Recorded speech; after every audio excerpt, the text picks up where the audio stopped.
জন্য সবকিছু রবের দেওয়া নিয়ামত থেকে খেয়ে আবার সেই শক্তি সঞ্চারণ করে, শক্তি অর্জন করে রবের বিপক্ষের কাজগুলাই আমরা বেশি করে থাকি। রব যেটা হ্যাঁ বলে সেটাই আমরা না শব্দ দিয়ে বাস্তবায়ন করি। রব যেটাকে না বলেছে কেমন জানি সেটার মধ্যে আমাদের ইন্টারেস্ট জিনিসটা বেশি, আকর্ষণ জিনিসটা বেশি।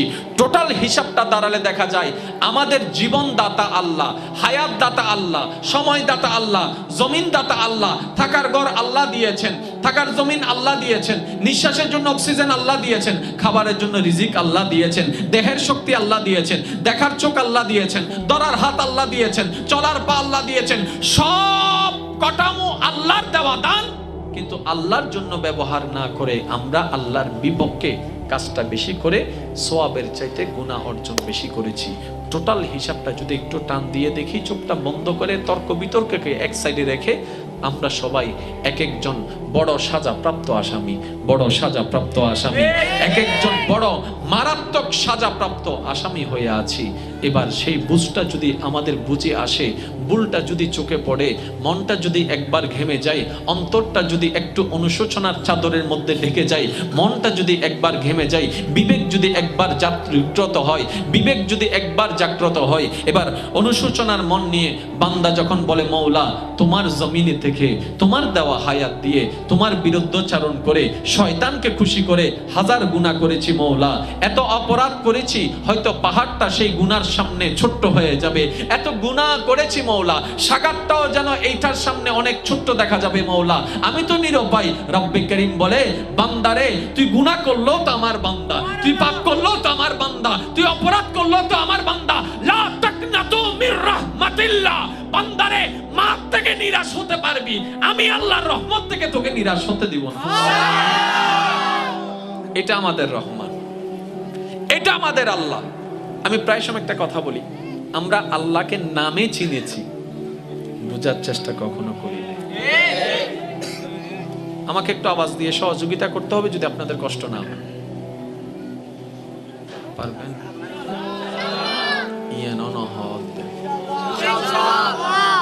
মেড ইন সিডেঙ্গে যারা আসনি তারা একবার হন মারহাবা, আওয়াজ দিবে হাল্লার আই দিউন দেন ইয়াদ মারহাবা সব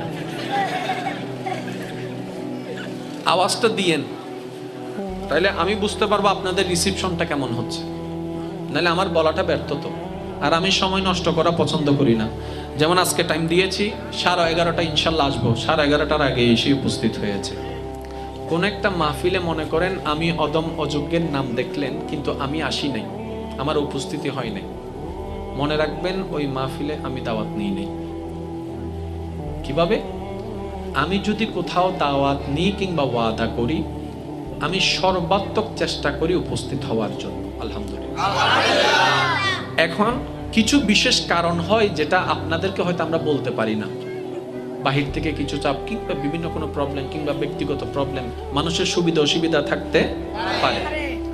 কখনো যদি দেখেন আমার নাম আছে কিন্তু আমি আসি নাই, যদি মাহফিল আমি দাওয়াত নিয়ে থাকি, তাহলে আমি এখানে দুইটা পদ্ধতি অ্যাপ্লাই করি।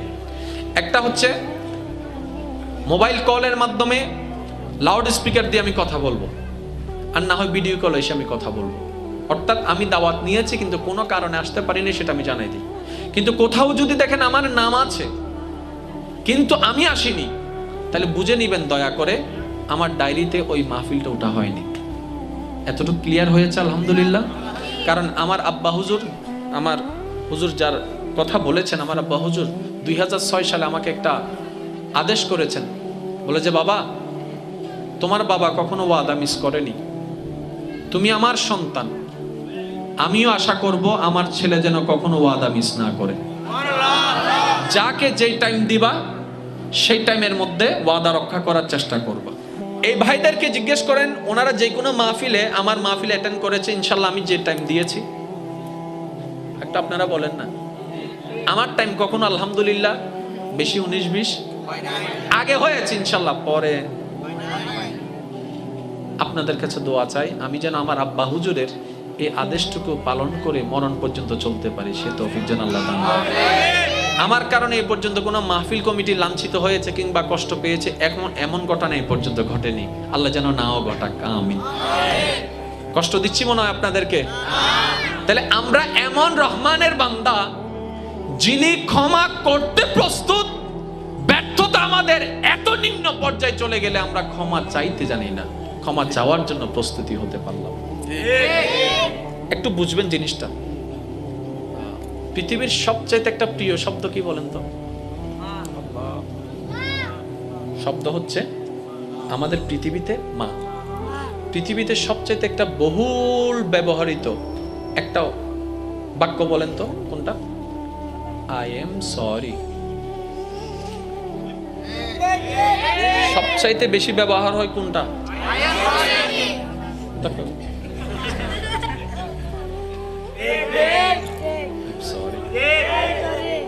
মোবাইল লইতে যাই ধরা হয়ে গেলে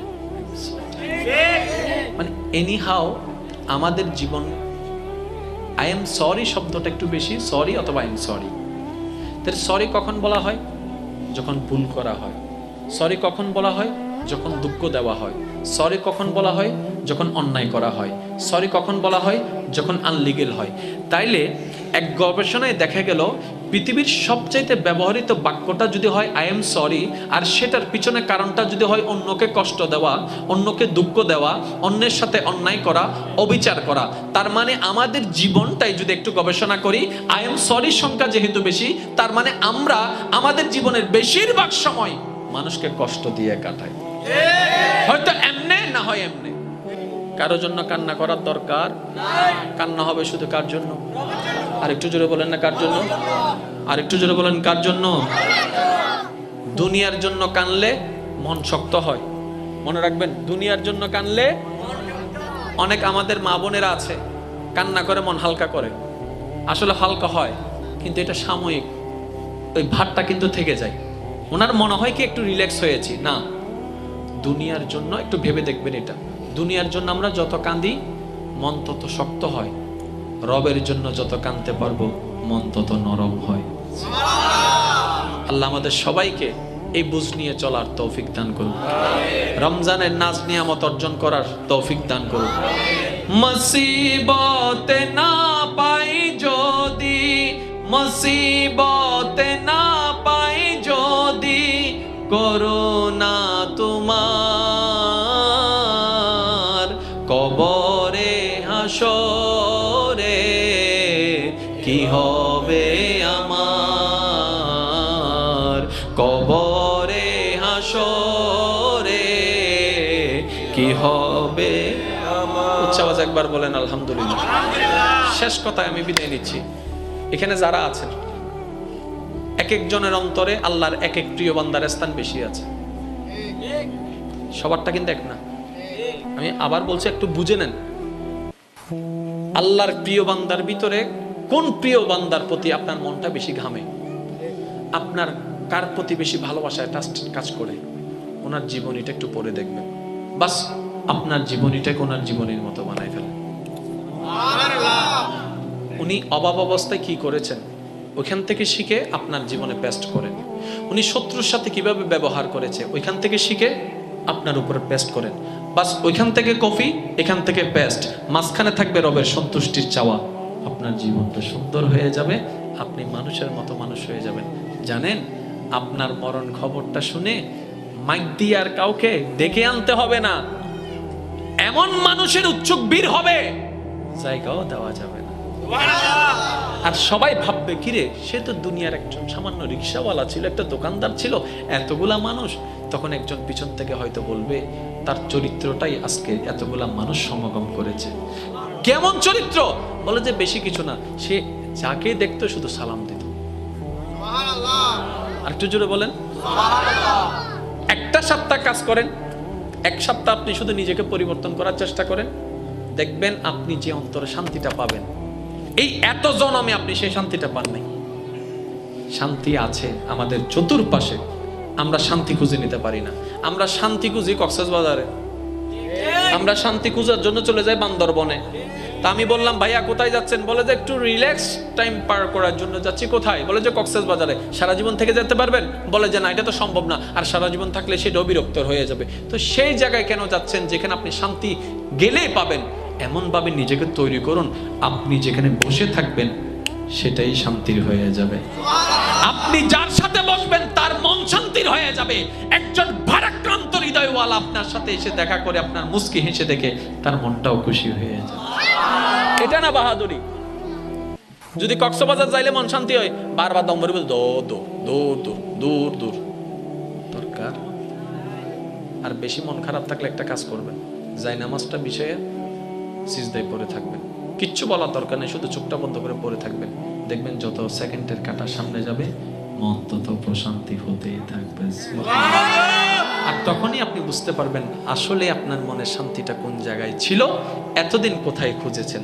হ্যাঁ, পৃথিবীর যার সাথে লিগেল সম্পর্ক, আমরা লিগেল সম্পর্ক বজায় রাখবো, অটুট সম্পর্ক বান্দা হিসেবে রবের সাথে রাখবো, উম্মত হিসেবে নবীর সাথে রাখবো। আল্লাহ আমাদের সবাইকে তৌফিক দান করুন। ব্যস্ততা যতই হোক নামাজ ছাড়া যাবে, জোরে বলেন না, নামাজ ছাড়া যাবে। কারণ কাজ একদিন পিছনে পড়ে থাকবে, নামাজটাই আমার সাথী হয়ে যাবে, ঠিক না? তো এই রমজান আসছে, আল্লাহর রহমতে আগামীকালকে হয়তো আমাদের এই তারাবি শুরু হয়ে যেতে পারে। তো তারাবি ইনশাল্লাহ পড়বেন তো, নাকি ঝগড়া করবেন শুধু?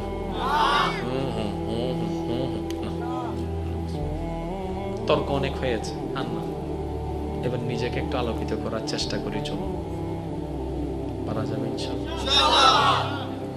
সেহরিতে আল্লাহ যদি তৌফিক দেয়, মাস্ট বি খেজুর রাখবেন, খেজুর খাবেন। কালো জিরা অন্তত 7 দানা খাওয়ার চেষ্টা করবেন। ইফতারিতে প্রথমে যেন আমরা পানি কিংবা শরবত না খাই, প্রথমে আমরা যেন খেজুর খাই। সুন্নতে সুন্নত আদায় হয়ে যাবে, শরীরের যে একটা ক্লান্তি সেটাও নিমিশেই চলে যাবে। খেজুর থাকলে পানি দিয়ে নয়, আগে কি?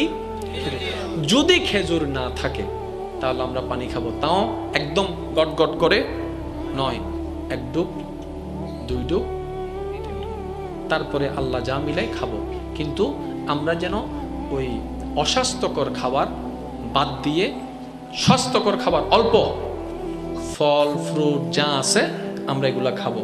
এমনভাবে খাওয়ার দরকার নাই যেভাবে খেলে শরীরটা জিম মেরে আসে, ক্লান্ত হয়ে যায়, নামাজ পড়ার আগ্রহ না থাকে, সেটা যেন আমরা না করি।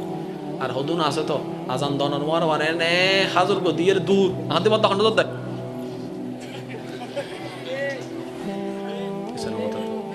আছে না নাই হনা ইবে আর কিছু যাই জন্য এনে শুধু হনর আজান নুন নিলে না এনে কেন যদি দূর হাতে বুক না লাগে, হাতে লাগি তো হাতে খাওয়া না ভাই, হাতে ইয়ে না বুক না লাগে, অন্য কিছুর বুক লাগি দে কেনা যায়।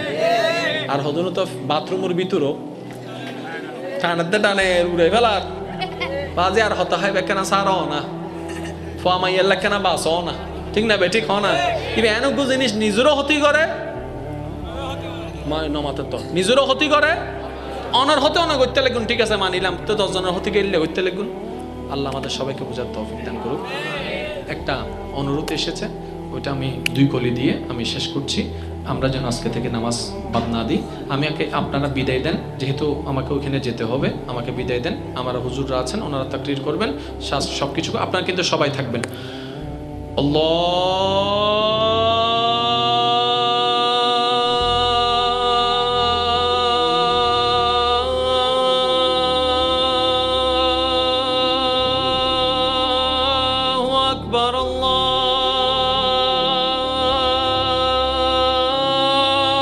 আল্লাহু আকবার, আরেকটু জোরে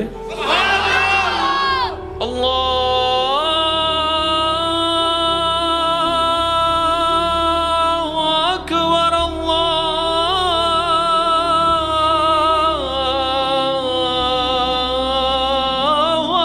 আকবার। আল্লাহ আমাদের সবাইকে আজানটা কানে নয় মনে ধারণ করার তৌফিক দান করুন। নামাজের একামত কান দিয়ে নয় মন দিয়ে ধারণ করার তৌফিক দান করুন। রুকু সিজদা তারাবি রোজার প্রত্যেকটা কিছু সওয়াবের পাশাপাশি নূর বানিয়ে কলবে স্থান দেওয়ার আল্লাহ আমাদের সবাইকে তৌফিক দান করুন। সব শেষের একটা কথা, আল্লাহ আমাদের সবাইকে মানুষ বানার তৌফিক দান করুন, মানুষ বানার তৌফিক দান করুন। আমিন। ওয়া আখিরু দাওয়ানা আনিল হামদুলিল্লাহি রাব্বিল আলামিন। আসসালামু আলাইকুম। আপনারা সবাই সুশৃঙ্খলভাবে থাকুন। রমজানের একটা শর্ত, খাওয়া যাবে না, পানি পান করা যাবে না, আচ্ছা আমরা না খেলে আল্লাহর লাভ কি? ভাবেন, আমরা পানি না খেলে আল্লাহর লাভ কি? আল্লাহ তো কোনো লাভ, কিন্তু আল্লাহ আমাদেরকে দিয়ে উপবাস থাকার প্র্যাকটিসটা কেন করাচ্ছে? একটা জিনিস বারবার উচ্চারণ করে হয়তো আমরা শুনি, মনোযোগ দিই নাই। Religion is the code of life. মানব জীবনের 24টা ঘন্টা কিভাবে প্রত্যেকটি কাজ করলে দুনিয়ার জন্য ভালো, আপন রবের কাছেও খুশি হওয়া যায়, আপন রবকেও খুশি করা যায়, নেকিও পাওয়া যায়, ওই পদ্ধতি যেটা শিখাই দেয় ওটার নাম হচ্ছে ধর্ম। অর্থাৎ অমানুষ থেকে কিভাবে মানুষ হবেন আপনাকে যে সাজেশনটাই শিখাই দিবে এটার নাম ধর্ম। সুবহানাল্লাহ। ধর্ম মানে কি? অমানুষ থেকে আরেকটু জোরে বলেন, ধর্ম মানে অমানুষ থেকে মানুষ হওয়া। অমানুষ থেকে মানুষ হওয়ার মাধ্যম সেই, এটার নাম হচ্ছে ধর্ম। কিন্তু সেটাকে আমরা একটা ওই নিয়মের মধ্যে নিয়ে এসেছি। মনে রাখবেন, নামাজ ইসলাম নয়, ইসলামের অংশ। বুঝবেন জিনিসটা, একটু বুঝবেন। নামাজ ইসলামের অংশ, রোজা ইসলামের অংশ, হজ ইসলামের অংশ, যাকাত ইসলামের অংশ, কোরআন তেলাওয়াত ইসলামের অংশ, সবকিছু ইসলামের অংশ। টোটাল সবকিছু মিলে ইসলাম। সেজন্য ওই বুঝটা না থাকার কারণে নামাজ না পড়লে গুনাহ হয়, সেটা আমাদের সবার বুঝ আছে, কিন্তু জবান দিয়ে কাউকে কষ্ট দিলে সেই যা গুনাহ হয় এটার বুঝ আমাদের কাছে নাই। আর একটু জোরে বলেন না। সামর্থ্য থাকার পরও হজ করতে না গেলে গুনাহ হবে, সবার মাথায় বসা আছে, কিন্তু কারো জায়গা জমি দখল করে ফেলা এটাও যে একটা মারাত্মক গুনাহ, এই বুঝটা আমাদের কাছে নাই। কারণ আমরা ধর্মটাকে কেমন জানি একটা কাজের মধ্যে সীমাবদ্ধ করে ফেলেছি। মনে রাখবেন, সত্যিকার মুসলমানকে যে সত্যিকার মানুষ হতে পেরেছে সেই সত্যিকার মুসলমান হতে পেরেছে। যে মানুষ হতে পারে নাই সে মুসলমান হতে পারে। এবার আসেন কোরআন। রব্বে করিম বলছেন, আমি জানি আপনারা অনেকে আমার কথায় বিরক্ত হচ্ছেন কিংবা কষ্ট পাচ্ছেন, দিন শেষে কিন্তু আপনাকেই মানতে হবে যেটা সত্য সেটা। আমি যে বলছি এটাই সত্য তা নয়, আমার বলাটা আমি কিন্তু আপনার বিবেকের উপর ছেড়ে দিয়েছি, গ্রহণ করা না করা আপনার ব্যাপার। আমি কি বুঝাতে পারলাম? আওয়াজ দেন না কেন রে ভাই? ফিসুল কোন হলো, বিরক্ত হই না হলো ফিসুল কোন উত্তর তুই কে দাও ভাই? তখন আত্মীয়স্বজন আছে না। আর মাত্র 20 মিনিট আছে, তারপর আমি চলে যাচ্ছি। ওরা বিরক্ত হয়ে গেছে, ফিসুল চাই আপনারা সবাই চুপ করে থাকেন, শুধু পিছনের ভাই যারা আছেন তারা একবার বলেন তো মারহাবা। আচ্ছা, আরেকবার বলেন মারহাবা। এবার আপনারা চুপ থাকেন, সামনের ভাইরা বলেন, একবার বলেন মারহাবা। সবাই মিলে একবার বলেন মারহাবা। আমাদের সবাইকে কবুল করুক। সঠিক করার চাইতে ভুলগুলোকে সঠিক করাই উত্তম। স্বামী স্ত্রী আছে না নাই? শুনলে একটু মাইন্ড করেন না একটু, হ্যাঁ? কিছু বাস্তব আছে, শুনতে একটু অড লাগে, কিন্তু এটাই বাস্তব। পৃথিবীতে সবচাইতে দামি সম্পর্কের নাম হচ্ছে স্বামী স্ত্রী। এখন অনেকে বলবে আম্মা হন্ডেগি। আমি বললাম ভাই, আপনি মনে হয় একটু বুঝেন নাই। পৃথিবীতে যতগুলা সম্পর্ক আছে একটু খেয়াল করবেন। একটা সম্পর্ক হচ্ছে ভাই ভাই, ভাই বোন, বন্ধু, জোরে বলেন, ব্যবসায়ী, চাকরিজীবী, এক একটা সম্পর্ক আছে না? যেমন ক্রেতা বিক্রেতা, বস কর্মী, আছে না? ইমাম মুক্তাদি। পৃথিবীতে যতগুলো সম্পর্ক আছে, সর্বপ্রথম সম্পর্কের নাম হচ্ছে স্বামী স্ত্রী। ভাইয়া এখন বুঝলাম না। আমি বললাম সম্পর্কটা শুরু হয়েছে কাদের মাধ্যমে? মানুষের মাধ্যমে। পৃথিবীতে সর্বপ্রথম আসা মানুষটাকে বলে যে বাবা আদম, ওনার সাথে কে এসেছেন? মা হাওয়া। তো স্বামী এবং আদম এবং হাওয়ার মাঝখানে সম্পর্কটা কি ছিল? মা ছেলে নাকি স্বামী স্ত্রী? তাহলে স্বামী স্ত্রী দিয়েই সম্পর্ক শুরু। আপনি বুঝতে পারছেন এই স্বামী স্ত্রী শব্দটা কত দামি শব্দ, কিন্তু না বুঝার কারণে আজকে দেখেন আদালতের মধ্যে তালাকের পর তালাক, ডিভোর্সের পর স্বামী জানি না স্ত্রী কাকে বলে, স্ত্রী জানে না স্বামী কাকে বলে। এতটুকু জেনেছি, 3টা কবুল বললে, কাবিন নামার একটা ধারা থাকলে, তারপরে কোন একটা খাওয়া দাওয়া করলে স্বামী স্ত্রী হয়ে যায়।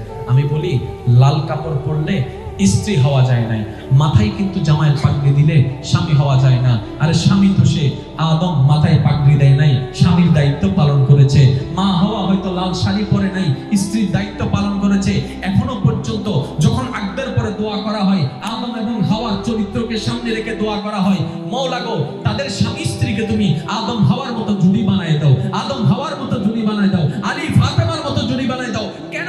ওনারা কাপড় দিয়ে স্বামী স্ত্রী হয় নাই, মন দিয়ে আল্লাহর দেওয়া দায়িত্বকে পালন করতে করতে স্বামী স্বামী হয়ে গিয়েছে, স্ত্রী স্ত্রী হয়ে গিয়েছে।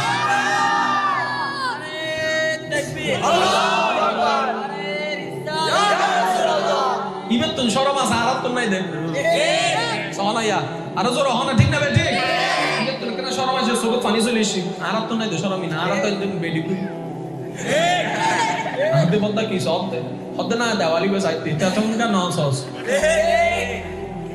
তুইয়া অন্যর ঘরে সাইতে লাগবে নি, তোমার বোন না আর দেবের অন্য জনের লাগবে সা ইয়া যাতে তোর হাসা খবর আইছি দেখি, ওই তোর হবু বউর অন্য জন স্যার কি বলি দি যখন দুরি জনা করি তার কলাসা দড়ি হদ দে, আর বউর গিলে সব দে, হবু বউর গিলে সব দে, দিতে হদ দে তোমার ঘরে সাইছে। I am sorry. And no sorry এসিনা জোরমান and no sorry এসিনা ইয়া এন্ডে জাদ্দি বাহারবো উইতের বউ অনর বউ হন্ডে ইদের এলাকা অনে অন্যর বউর ইজ্জত রক্ষা করন, আল্লাহ অনর বউর ইজ্জত রক্ষা করি। অনে অন্যর বউর ইজ্জত সম্মান রক্ষা করন, আল্লাহ অনর বউর ইজ্জত সম্মান রক্ষা করন। হদুনে ফেম করে না বা আল্লাহ আর কেন এই অমদিন আদা হাই হে মারা বেশি করে করিবেন বাও না কে মারা বেশি করে করি আমি বলতে উগ্র করে কি হবো দর্শক করো তাহদি তার হাতে ভাইয়ে বুদ্ধি তৈলে হতা কেউ না হয় আমাদের নিজের টাকা কুরাল মাইতো চালিয়ে করিস আদি এত নিয়ে বুঝিলাম আদি কে হবে জুস আদি এনে লিস্টিত আছে তাই গারবো আর লিস্টি করলে মনে রবো টোটাল হবো মাতন বিশ্ব মনা হবো বিশ্ব ফেম করা শেষ।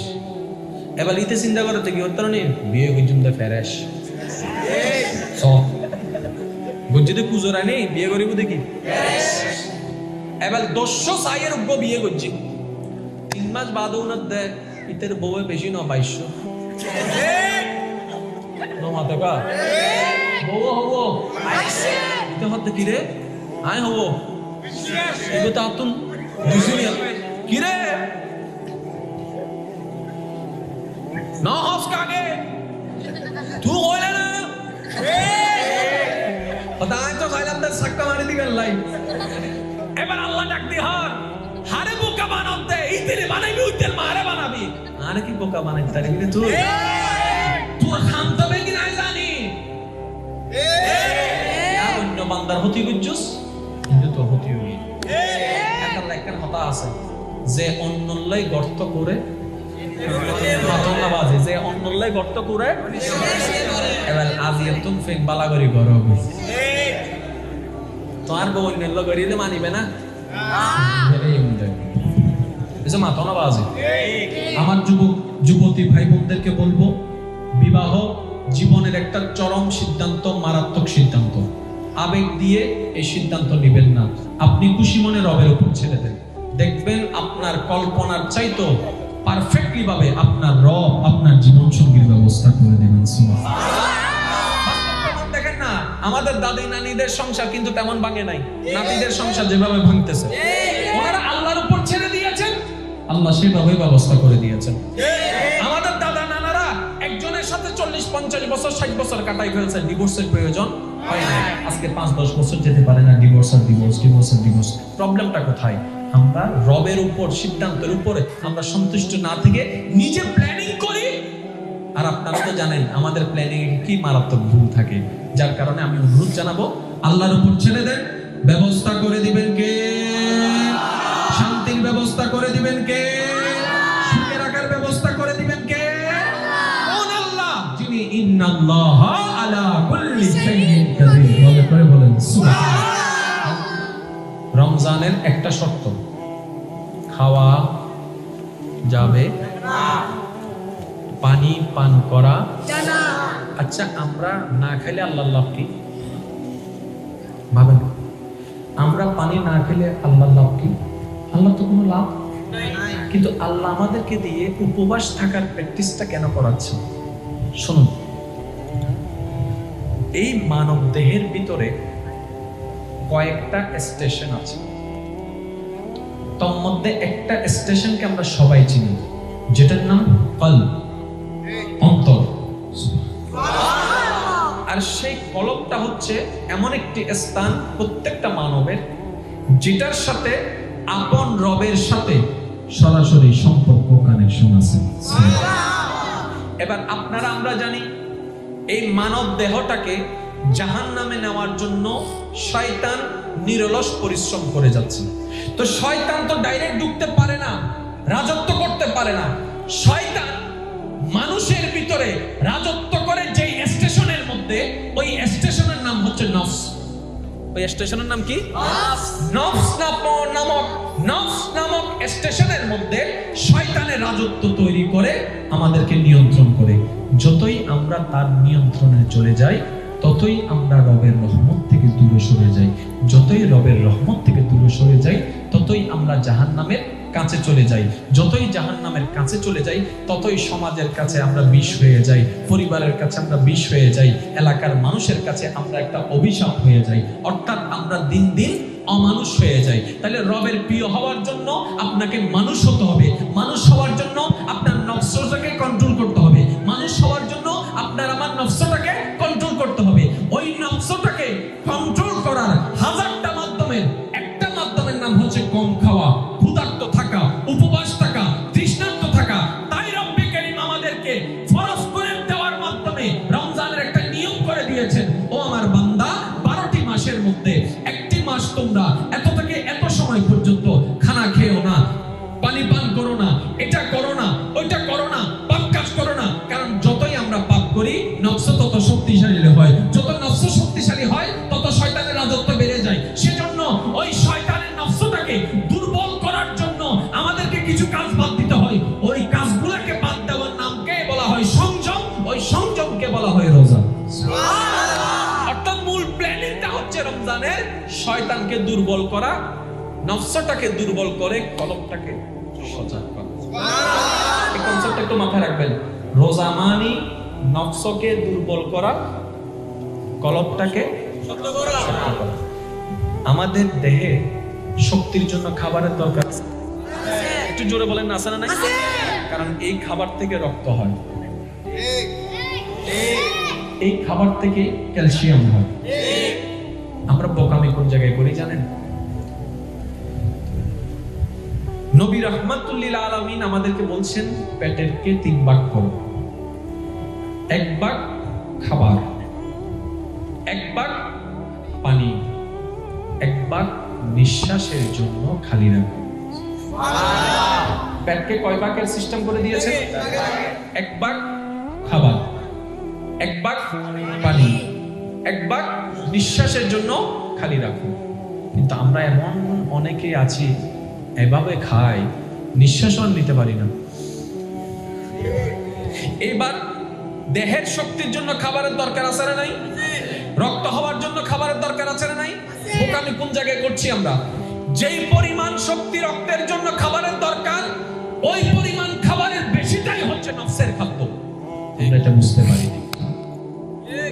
যার কারণে শরীর শক্তিশালী হয় তো হয়, রোগাক্রান্ত বেশি হয়, কারণ ওইদিকে নফস শক্তিশালী হয়ে যাচ্ছে। সেজন্য যেমন আল্লাহ রাসূল পাক সাল্লাল্লাহু আলাইহি ওয়াসাল্লামের একটা হাদিস যদি আমরা একটু গবেষণা করে দেখি, যাদের ধৈর্য ক্ষমতা কম, আমি বিস্তারিত বলছি না, আকার ইঙ্গিতে বলছি, যাদের ধৈর্য ক্ষমতা কম